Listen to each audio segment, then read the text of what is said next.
So today, by the grace of God, we want to talk about illumination. When we are starting today, you can start saying it as a second part. Like people will say, this is where the rubber meets the road. In other words, we are now beginning to look at some practical application. How all those things we have been talking about, how does it affect us? Where does it meet with us? And this is where we're going to be dealing with. We've been talking about, the Bible, the revelation, God inspiration, the transmission and the translation. Now you and I have that Bible in our hand. We have that Bible in English language, written in the language that we can read, or maybe if you read the Bible in Yoruba, you have that Bible in your hand. So God's revelation has gone through all these processes that we've been through. Now you have that Bible in your hand. What do you do with it? How does that Bible impact you? So that is what we are going to now be dealing with. I think oftentimes, obviously, most people will have expected you to start from this point, but you couldn't start on this point. If you've not laid those foundations, then there won't be anything to build upon. So illumination by itself won't make much sense if we've not talked about the concept that we've talked about. And also, it also key into the concept we are going to talk about. Revelation is in the center. Revelation holds everything together. Revelation is God revealing himself, his power, his glory. The revelation of God is what saves us. And then, that in white, from Revelation, we've talked about inspiration, okay? How God downloaded, as it were, that revelation through his chosen vessels, and they documented it for us in the Bible. And we have seen how that record of inspiration is now transmitted to us. And now we will be moving from inspiration to illumination. Now, illumination is often talked together with interpretation, and I'm going to show you how those things all connect. And this is very important, and the end purpose of this is what we call animation. Okay, and you can see that revelation join all these concepts. So we have the concept of revelation and inspiration. I put those in white because we've already spoken about that. Revelation hold everything together, but that revelation is downloaded through inspiration, and that inspiration comes to us. God have to illuminate us so that we can receive that inspiration. Okay, and as we receive the illumination, we'll be able to have an interpretation of God's revelation that came to us through inspiration. We then have the power, because revelation is power. Okay, revelation is power. So what we receive when we have illumination of God's inspiration and we have a clear interpretation of what God has given us, what we receive is not set of head knowledge. What we receive is actually power, which is what I'm talking about, animation there. Now I'm going to be defining some of these terms very, very clearly, but what I want to do now is to give you an example. The woman with the issue of blood, you can read that in Luke chapter 8, and you can read it in Mark chapter 5. And that story is really, really very important because it shows us something about illumination, interpretation, and animation. That there was a certain woman which has an issue of blood. Now, this was the story when the Lord Jesus was on his way to Jairus' house. You remember that story. And in the middle of that was interjected the story of this woman with the issue of blood. The Bible says that she has suffered many things of many physicians. She spent all she had. It was not better, but she rather grew worse. Now, verse 27 says, and when she heard of Jesus, she came in the press behind and touched his garment. For she said, if I may but touch his clothes, I shall be made whole. And she did. And the Bible says, straightway the fountain of her blood was dried up, and she fell in her body that she was healed of that plague. And then the Lord Jesus, verse 10, and Jesus, immediately knowing in himself that virtue has gone out of him, We have revelation. The Lord Jesus, this is the revelation of God. This is God among us. This is revelation. Revelation is glory. Revelation is power. Revelation is provision. Revelation is salvation. It is God himself. So that was Christ. And this is what is going to heal this woman with the issue of blood. But what then happened is that this woman has to have an illumination of who Jesus is. Now, this is very important. The Bible says that this woman said to herself, verse 27 says, when she heard of Jesus. So the revelation of Jesus have to come to her by hearing, just like the revelation of God comes to us through the inspired Bible. The Bible says that when she heard of Jesus, she came in the press and touched his garment, for she said, now she did something, but the reason why she did something is because when she had an understanding of who Jesus is, she told herself, if I may but touch the hem of his garment, I shall be made whole. So here was Jesus, a picture of revelation. This woman heard about Jesus, a picture of the inspired word that came to her. And then she had an understanding. She had an understanding of who Jesus is. And this is one of the things I see in the life of people that received, that received miracles, that received help in the ministry of the Lord Jesus Christ. They have an understanding. They have a knowledge of who Jesus is, and they will often call him Jesus, the Son of David, have mercy on me. So this woman has this illumination. She understood who Jesus was. That was illumination, that was interpretation. And because of that understanding, because of that illumination, what did she do? She took action. She said, if I may but touch the hem of his garment, I will be made whole. And this is what illumination does to us. Once you have an understanding of who God is, that brings action, what people will call faith. And she stretched out her hand, she touched Jesus. The Bible says virtue flow, because revelation is virtue. Revelation is power. So when this woman had an understanding of who Jesus is and took step and connected with that revelation, you understand what I'm saying? Connected with that revelation, what happened? It was not about knowledge. It was about transmission of power. So this is what happened when you and I, so this is like the inspired Bible. This knowledge comes to us, just like that knowledge of Jesus came to that woman with the issue of blood. She's been through a lot. Maybe you are listening to me this evening and you've been through a lot, but if you will hear about Jesus today, just like that woman did, the Bible says that having heard of Jesus, she came in the press. Now this was not just hearing a story. Yes, she had a story, but there was an opening of eyes. There was an understanding that came to her. There was a knowledge of Jesus that came to her, that she said, yes, this is it. If I may but touch the hem of his garment, I will be made whole. And then she connected with that revelation. Just like when we study the scripture, we need to connect with the revelation that is in the word. And as you connected with the revelation that is in the word of God, what did we say? There was virtue. There is power. There is virtue in the word of God. And when we connect with it through illumination and interpretation of the revelation that is hidden in this world, as we connect with it in faith, by faith, there is transfer of power. There is transmission of virtue. And the Bible says that that power flew into that woman and she was healed. Revelation is at the center. Inspiration involves how God has revealed that revelation, that spiritual truth, that glory, that power. How God revealed it and downloaded it through a chosen vessel. Okay? And interpretation involves our studying of that revelation, of that spiritual truth that is housed for us in the Bible. Illumination involves our understanding of that spiritual truth, and it involves both the scripture and the influence of the Holy Spirit. And animations stresses the power and the life-changing activity of spiritual truth. And you will know the truth, and the truth will set you free. Is to get that spiritual power, that spiritual truth, that glory, that revelation, is to get it to the man and the woman of God.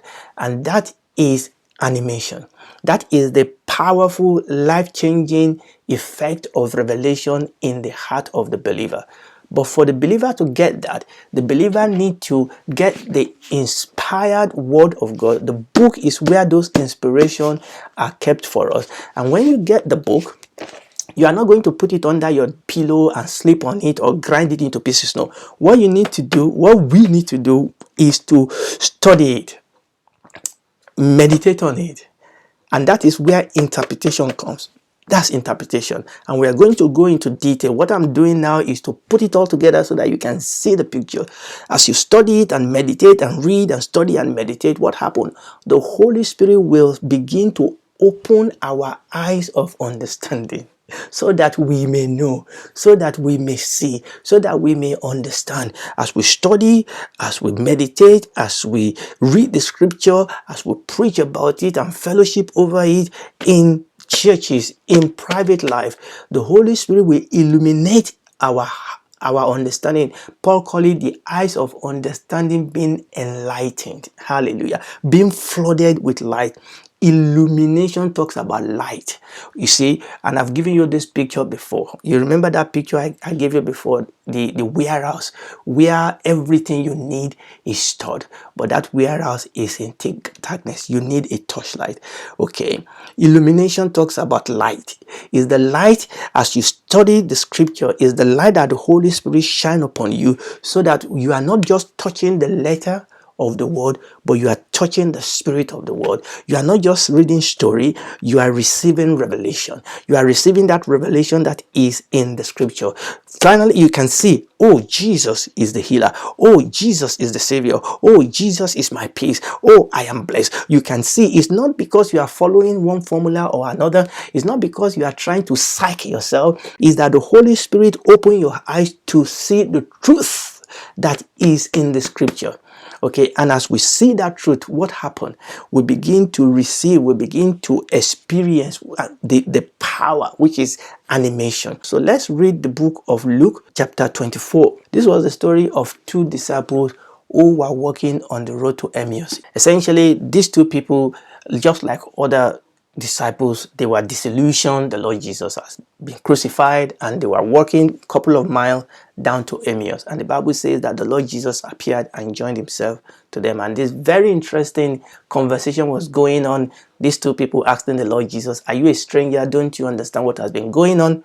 So to cut it, and the Lord Jesus said, what things? And they said concerning Jesus, and they went on and on and on, and the Lord Jesus then rebuked them, and that is where we're going to take the story from. Then the Lord Jesus said unto them, O fools, and slow of heart to believe all that the prophet has spoken.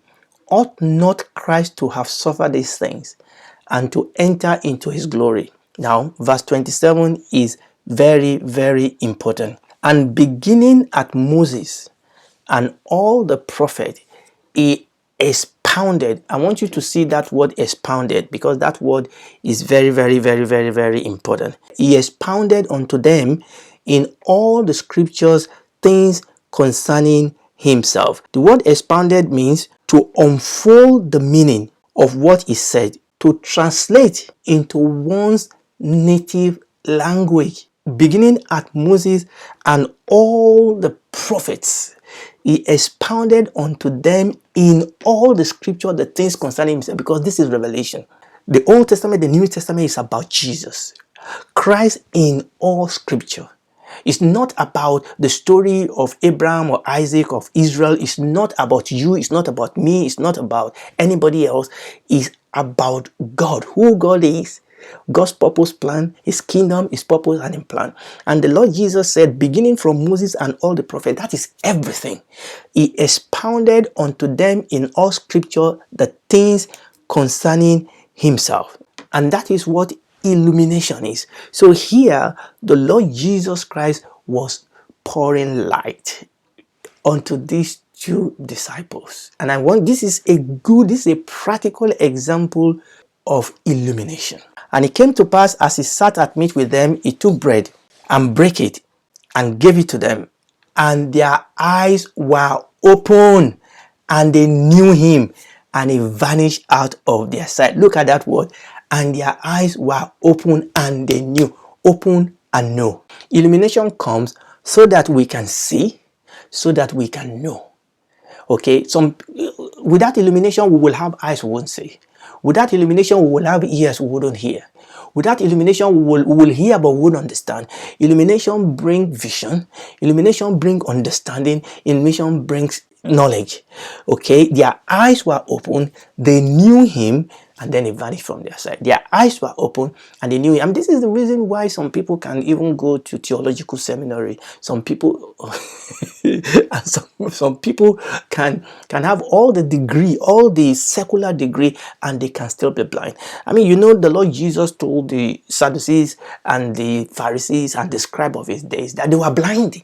I mean, they were supposed to be the teachers, but they were blind. They have the letter of the law, but they didn't have the illumination. And here was the very manifestation, the very heart, the very revelation that was in the scripture for them, and they missed him completely because they have eyes, they couldn't see. They have ears, they couldn't hear. But this is where illumination is, and we have to be careful, you and I, that we don't fall into the same trap, that we are going to church, we are doing religion, but we are not touching life.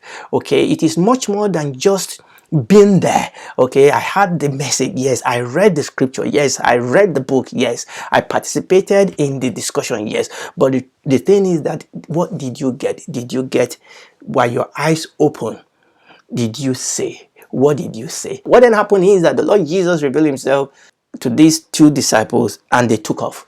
They went back to Jerusalem, and they reported to the apostles what they have seen. And while this discussion was going on, the Lord Jesus appeared among them. And this is what we are going to read now, verse 44, because we've jumped.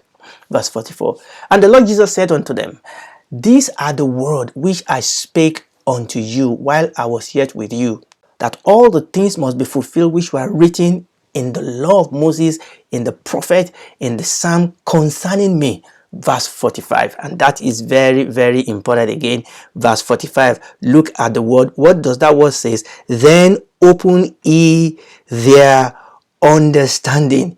Then open ye their understanding. That word open there is to open by dividing or drawing asunder, or open thoroughly. To open the eyes, to open the ears, to open the mind of somebody, to cause them to understand something. It's like opening the veil. It's like pulling the veil back so that people can see. And then he opened their understanding, that they might understand the scripture, and said unto them, thus it is written, and thus it behooved Christ to suffer and to rise from the dead the third day, and that repentance and remission of sins should be preached in his name among all nations, beginning at Jerusalem, and you are witness of these things. Wow, this is absolutely fantastic, and this is illumination. He opened their understanding so that they might understand the scripture. You need to understand that there's a special work of God that is needed to make the scripture understandable to us.